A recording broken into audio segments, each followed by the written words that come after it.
will call the meeting of the Calcasieu Ship Channel Funding Management Board to order. Present is myself, Charles Harper, representing industry, and Mr. Self, representing the Lake Charles Harbor and Terminal District. Mr. President, we invited Ms. Julia Cormier, who is the current multimodal director at the Department of Transportation.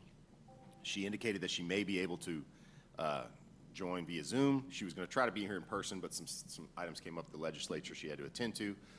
She is not joined as of now, so we're going to forge ahead, but if she does hop on, we'll let you guys know. Okay.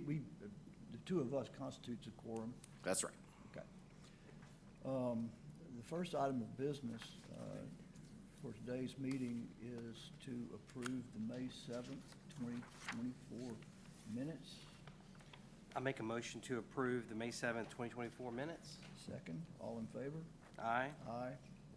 They're approved. The next item of business is the election of officers. Do we have any nominations? Because it's just the two of us, I would, if you're willing to accept, I nominate Charlie Harper as president, and I will co-chair in his absence. My recommendation, for what it's worth, is that we make Mr. Harper continue as president, we make Ms. Cormier the vice president, and we make Mr. Self the secretary, simply because on the resolutions that I draft, they need to be signed by the president and the secretary.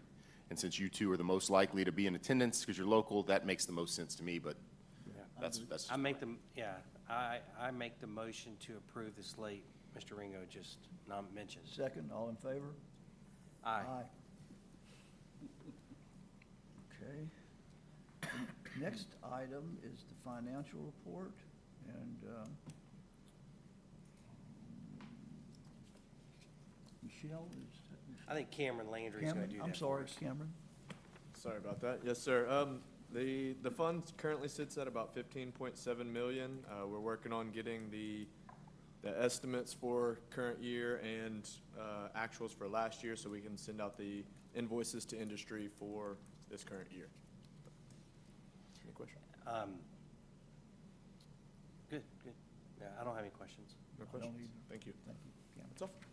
And just while we're on it, for the record, the anticipated expenses are whatever the non-federal match is, plus whatever we end up expending to acquire the needed servitudes in DA 8, 9, 10, and 11 as prior approved by the board. So there's going to be money coming in through the invoices and the state's portion, but then there's also going to be some expenses going out that's already been approved by the board, or that will be.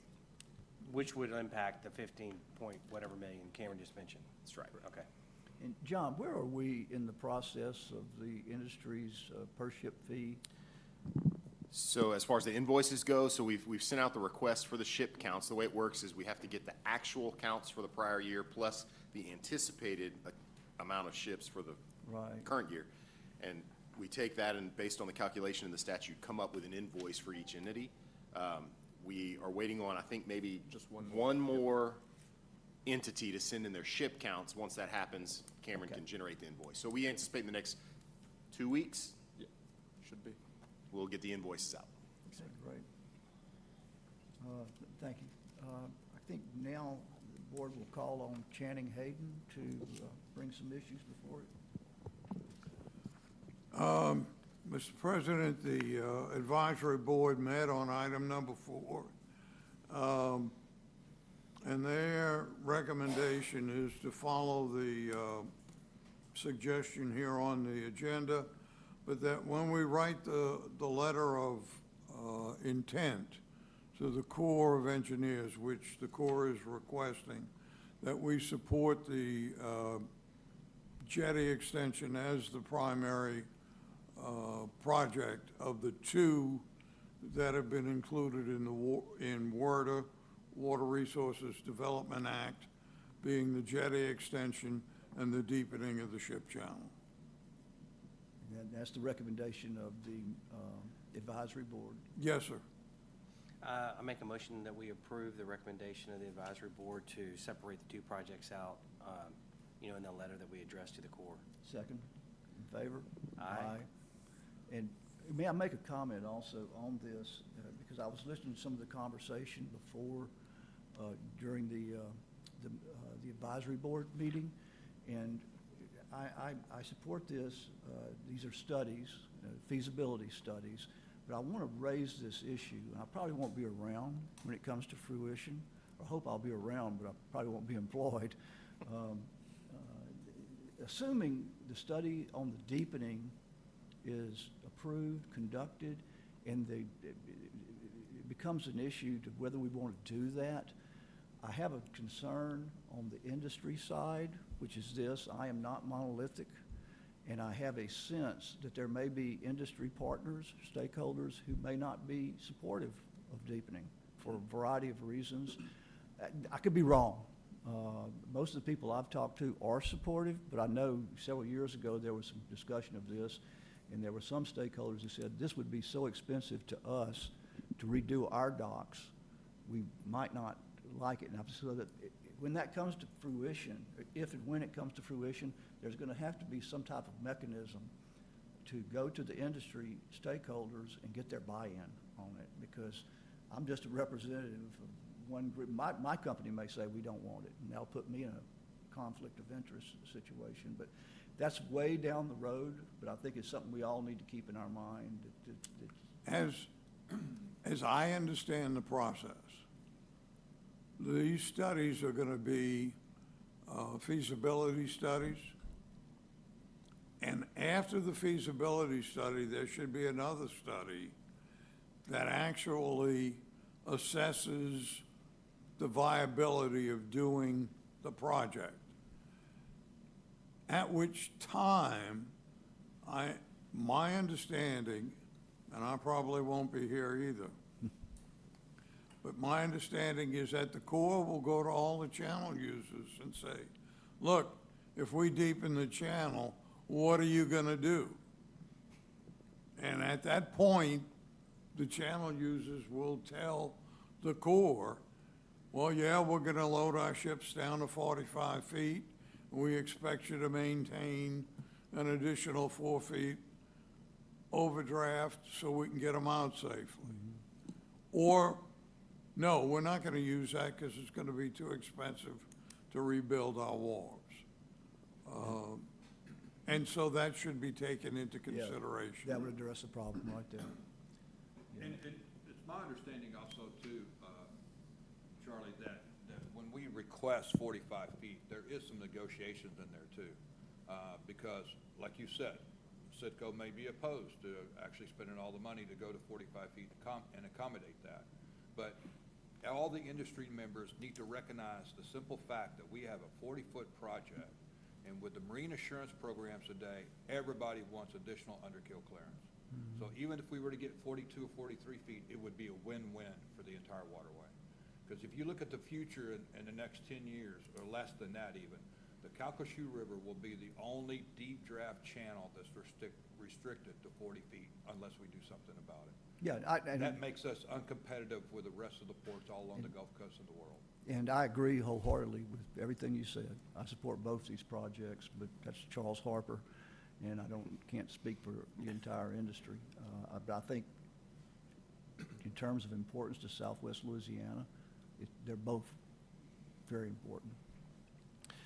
Yeah, just for reference, when we came up with this entire Calcasieu River Fund management system, LMOGA, Louisiana Mid-Continent Oil and Gas Association, kind of took the lead on behalf of industry, and I think did an incredible job of corralling industry, I guess, so to speak. But, you know, I think that might be a good mechanism, whether it's them or some other association that maybe all of the entities are a part of, that would kind of help that effort. Yeah, I agree. Are there any other matters that need to come before the board? Yes. We got 5. Item number 5. 5. Oh, yes. That's the authorization to expend an amount not to exceed $6 million directly to the Corps per their request. Okay. Sure. I make a motion authorizing the executive director of the Port of Lake Charles to disperse up to $6 million to the Corps to fund the fiscal year 25 non-federal sponsor cost share of the DMMP. I second it. Channing, want to? Mr. President, that would cover $3 million that the Corps has requested as the non-federal sponsors' cost share on construction funds for FY '25. The Corps has the $9 million in hand, and they're looking for the non-federal cost share. The remainder would be used if additional construction funds were available, and to pay the non-federal sponsors' share of easements that need to be purchased in order to do disposal on certain projects. And the reason we're asking for not to exceed $6 million is basically so that we can avoid another meeting. If there's more funds the Corps needs, or if there's funds to buy the easements, that will all be under this $6 million that you all can or cannot approve. And by the way, the advisory committee looked at this and they're okay with it. Okay. And we've approved it, correct? We made a motion and a second. We got to vote. All in favor? Aye. Motion passes. Is there anything else to come before the board? At our next meeting, I'm going to work with Regan on putting together kind of a map for you guys to look at the next kind of tranche of easements that we intend to pursue. So you can get excited about that. Very good. I make a motion, we adjourn. Second? All in favor? Aye. Aye. We are adjourned. But then John excites easily.